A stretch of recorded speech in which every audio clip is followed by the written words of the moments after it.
So out of need, out of necessity, sometimes comes ingenuity and creativity. And such is the case at Alabama practice this week with one Deshaun Hand.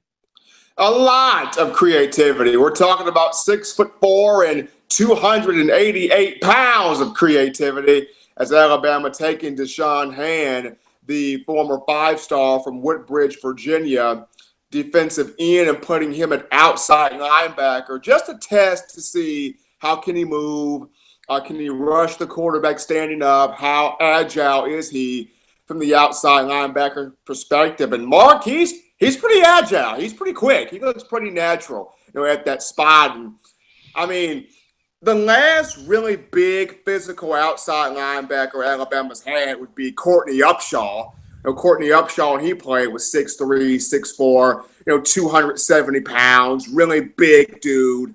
But Deshaun Hand, he's got size, he's got physicality, moves really well. And this is the second defensive lineman that Alabama's tried in the spot. Earlier this week, Alabama put LeBron Ray, the five-star freshman from Madison, Alabama, James Clemens High School, who came in that 2017 class, LeBron Ray, at that spot at outside backer. And LeBron Ray, he's got some quick twitch ability. He's got a lot of quick twitch ability, young guy. How quickly can he adjust to the playbook? How quickly can he adjust to the system?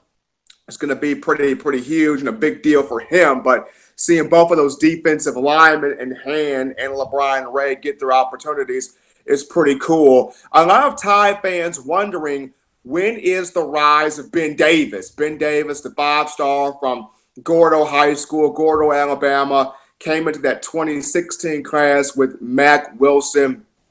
Ben Davis, his father, Wayne Davis, 327 career tackles. He is the tackling record holder for the University of Alabama football program, that being Wayne Davis. So Alabama fans waiting on his son, Ben, to finally step up and be one of those guys that, has a big-time name at the university. But Ben Davis still on scout team, trying to learn that Nick Saban defense, which, Mark, that is not an easy defense. That defense is very complex. And the way Saban teaches it and Pruitt teaches it, it's very complex. So you have to learn that. You have to eat that like it's breakfast cereal. And eating Nick Saban's defense, this is not Cocoa Krispies or Captain Crunch or Reese's Puffs. Like, you got to really dissect this stuff if you want to get on the field and be a playmaker. So fans waiting on Ben Davis, but right now, the creativity, Deshaun Hand and LeBron Ray.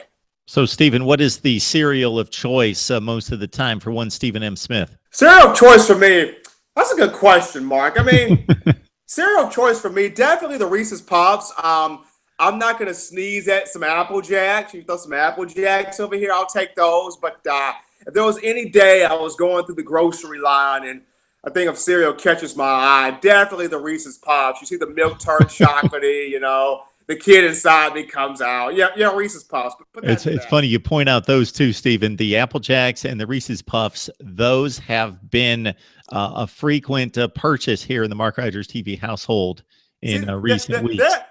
There's a reason, Mark, why divine intervention put us together a couple of years back. There's a reason why that happened. It sometimes displays itself in kind of odd ways, cereal choices and the like, but I'm right there with you, sir.